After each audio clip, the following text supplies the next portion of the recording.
Club എഫ്എമ്മിൽ ഇത് love bytes, കൂടെ റീനുവിന്റെ കൂടെ ഐഷ. അതെ, ഇപ്പൊ ഫ്രണ്ടിന്റെ ഇങ്ങനത്തെ ഒരു ലവ് സ്റ്റോറി പറഞ്ഞില്ല എന്റെ അടുത്ത്, ഒരു പൊട്ടന്റെ കാര്യം. ഇനി സക്സസ്ഫുൾ ആയിട്ടുള്ള ലവ് സ്റ്റോറീസ് കൂടെ ഉണ്ടായിട്ടുണ്ടാവില്ലേ? ഉണ്ടായിട്ടുണ്ട്. പേര് പറയണമെന്ന് നിർബന്ധമില്ല. ബെസ്റ്റ് ഫ്രണ്ട് സിൻസ് 5 years റിലേഷനിലാണ്, സ്മൂത്ത് ആയിട്ട് പോകുന്നു. Is it really easy? Because 7th വെച്ച് തുടങ്ങിയ റിലേഷൻഷിപ്പ്, എന്നിട്ട് അത് ഇതുവരെ വഴക്കൊന്നും ഉണ്ടാക്കാതെ സ്മൂത്ത് ആയിട്ട് പോകാൻ പറ്റുന്നുണ്ട്. അതെങ്ങനെ? ആരാ വിട്ടുകൊടുക്കുന്നത്? അവന്റെ കഴിവില്ലേ? അപ്പൊ വിട്ടുകൊടുക്കുന്ന പെൺകുട്ടി രണ്ടുപേരും ഭയങ്കര അഡ്ജസ്റ്റിംഗ്. പിന്നല്ലാണ്ട് അഡ്ജസ്റ്റ്മെന്റ് ഇല്ലാണ്ട് റിലേഷൻ മുമ്പോട്ട് പോകത്തേ ഇല്ല. പക്ഷെ എല്ലാവരും ഇപ്പൊ പറയുന്ന പുതിയ റിലേഷൻഷിപ്സ് അവർ അത്രയും സീരിയസ് അല്ല. It's very difficult to take it for 3-4 years. ഒരു റിലേഷനിൽ എവിടെ ഈഗോ ഉണ്ടോ, relation is just a big cross. Ego ആണ് ഒരു റിലേഷൻ മൊത്തമായി കൊളവാക്കുന്നത്. സത്യം പറഞ്ഞു കഴിഞ്ഞാൽ കണ്ണുകളിൽ ഒരു അനുഭവത്തിന്റെ തിളക്കമുണ്ടല്ലോ. കാര്യങ്ങൾ കണ്ടുപിടിച്ചാട്ടോ. അനുഭവം എന്നൊന്നും പറയാൻ പറ്റില്ല. എനിക്കിതൊരു അനുഭവം എന്താ പറയുക, വലിയ പറയുന്ന അനുഭവം ഒന്നും ഉണ്ടായിട്ടൊന്നുമില്ല. ചിരിയിൽ കംപ്ലീറ്റ് കള്ളത്രമാണ് ഐഷയുടെ. ബാക്കി ഞാൻ ക്വസ്റ്റ്യൻസ് ചോദിച്ച് കണ്ടുപിടിച്ചോളാം. പക്ഷെ നിങ്ങൾക്ക് ഇതുപോലൊരു ലവ് സ്റ്റോറി ഷെയർ ചെയ്യണമെങ്കിൽ, അല്ലെങ്കിൽ ലവ് ബൈറ്റ്സിലൊരു അംഗമാകണമെങ്കിൽ, ഈ ഷോയിൽ റീനുവിൻ്റെ കൂടെ വരണമെങ്കിൽ 567678 മെസ്സേജ് അയക്കുക. ഫോമാറ്റ് ക്ലബ് സി സ്പേസ് നിങ്ങളുടെ മെസ്സേജ് ആൻഡ് കേട്ടുകൊണ്ടിരിക്കുക ലവ് ബൈറ്റ്സ്. കാരണം ഇവിടെ മാത്രം ടൺ കണക്കിന് romance plus Reenu and Aisha. മനോഹരമായ പ്രണയ ഗാനങ്ങൾ നിറഞ്ഞ ക്ലബ് എഫ്എമ്മിലെ ലവ് ബൈറ്റ്സിൽ ഞാൻ റീനു, എന്റെ കൂടെ ഐഷ.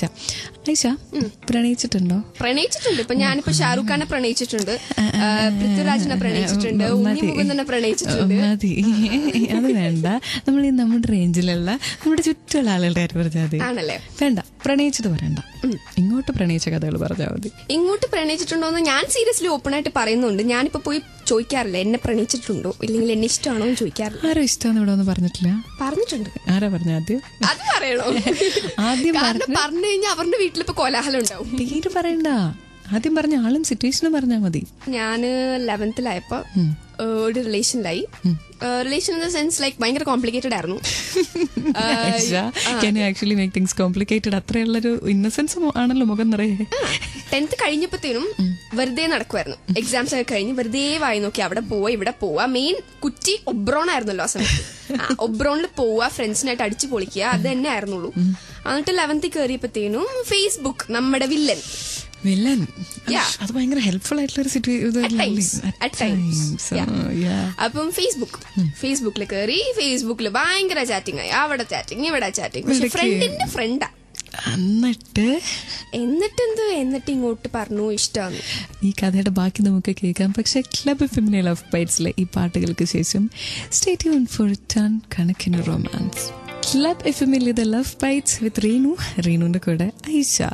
ഫേസ്ബുക്കിലെ ഫ്രണ്ടിന്റെ അടുത്ത് ചാറ്റ് ചെയ്ത് പാവ ചെക്കനെ വഴി തെറ്റിച്ചു. എന്നിട്ട് പിന്നെ അപ്പൊ എന്റെ അഡ്രസ് കണ്ടുപിടിച്ച് എന്റെ പേര് കണ്ടുപിടിച്ച് ഫ്രണ്ടിന്റെ ഫ്രണ്ട് വഴിയൊക്കെ ഡീൽ ചെയ്ത് അവന് പറയുന്നതോ അവനാണ് ഇങ്ങോട്ട് വന്നേ. അങ്ങനെ വന്നിട്ട് എന്ത് സംഭവിച്ചു? ഞാനെന്നിട്ട് ഇഗ്നോർ ചെയ്തോണ്ടിരുന്നു. പക്ഷെ പുള്ളിക്കാരൻ ഇങ്ങോട്ട് വന്നിട്ട് ഇങ്ങനെ ഓരോന്ന് സംസാരിച്ചു. അപ്പൊ ഞാൻ അങ്ങോട്ട് സ്ട്രേഞ്ചേഴ്സ് ആയിട്ട് ഡീൽ ചെയ്യാറില്ല. അപ്പം സ്ട്രേഞ്ചർ അല്ലെങ്കിൽ ഡീൽ ചെയ്യുമല്ലേ? എന്നിട്ട് ഇങ്ങോട്ട് വന്നു കേട്ടോ. ഇങ്ങോട്ട് വന്നു കഴിഞ്ഞപ്പം ഞാനിങ്ങനെ ഓരോന്ന് സംസാരിച്ചു. എന്നിട്ട് ബോറടിച്ചു. ഒരു ദിവസം ഭയങ്കര ബോറടി, വീട്ടിലാരും ഇല്ല, ഭയങ്കര ബോറടി. അപ്പൊ ചാറ്റ് ചെയ്യാനും ആരും ഉണ്ടായിരുന്നില്ല.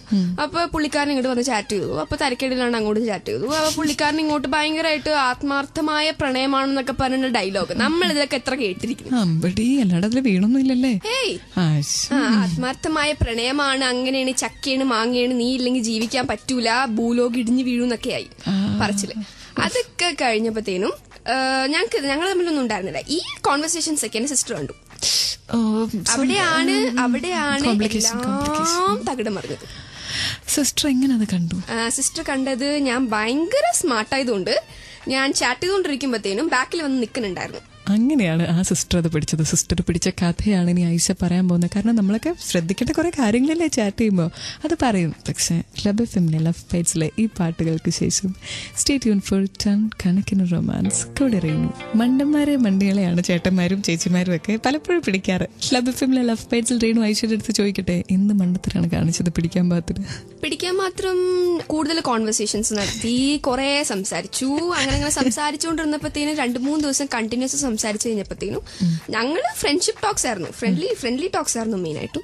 പക്ഷെ സംസാരിച്ചുകൊണ്ടിരുന്നപ്പോഴത്തേനും ചേച്ചി പുറയിൽ വന്ന് നിൽക്കുന്നത് ഞാൻ ഭയങ്കര സ്മാർട്ട് ആയതുകൊണ്ട് കണ്ടില്ല. അങ്ങനെ എന്നെ ക്വസ്റ്റ്യൻ ചെയ്തു. പക്ഷെ എന്റെ മനസ്സിലൊന്നും ഉണ്ടായിരുന്നില്ല. പക്ഷെ ക്വസ്റ്റ്യൻ ചെയ്ത് വീട്ടിൽ പ്രശ്നം ഉണ്ടാക്കി അമ്മ വന്ന് ഇടപെട്ട് ഉള്ളവരെയും എത്തിയപ്പോഴത്തേനും ചേച്ചിക്കാരന് റിലേഷനിലായി. അപ്പൊ ഞാൻ ഇപ്പോഴും ചേച്ചിന്റെ അടുത്ത് കടപ്പെട്ടിരിക്കുകയാണ്. കാരണം ചേച്ചി കാരണം എനിക്കൊരാളെ കണ്ടുപിടിച്ചിട്ടുണ്ട് പോലെ. എന്നിട്ട് അതെവിടെ എത്തി? എന്നിട്ടെന്ന് പറയുന്നു എവിടെ എത്താൻ, വണ്ടി പോയിക്കൊണ്ടിരിക്കുക, സ്റ്റോപ്പ് എത്തിയിട്ടില്ല. ഈ വണ്ടി വീട്ടിൽ അടഞ്ഞുള്ള വണ്ടിയാണോ? അതെ. വണ്ടി വീട്ടിൽ അടഞ്ഞ് ഓടിക്കൊണ്ടിരിക്കുകയാണ്. ഈ വണ്ടിയുടെ വിശേഷങ്ങൾ ക്ലബ് എഫ്എമ്മിലെ ലവ് ബൈറ്റ്സിൽ ഞാൻ ചോദിക്കും. പക്ഷെ ഇതുപോലത്തെ വണ്ടികളുടെ വിശേഷങ്ങൾ നിങ്ങൾക്ക് പറയാറുണ്ടോ ലവ് ബൈറ്റ്സിൽ? എന്നാൽ 56768 മെസ്സേജ് അയക്കുക. ഫോമാറ്റ് ക്ലബ് സി സ്പേസ് നിങ്ങളുടെ മെസ്സേജ്. ഞാൻ കേട്ടുകൊണ്ടിരിക്കുക love bites with Reenu and Aisha. ഇവിടെ മാത്രം ടൺ കണക്കിന് റൊമാൻസ്.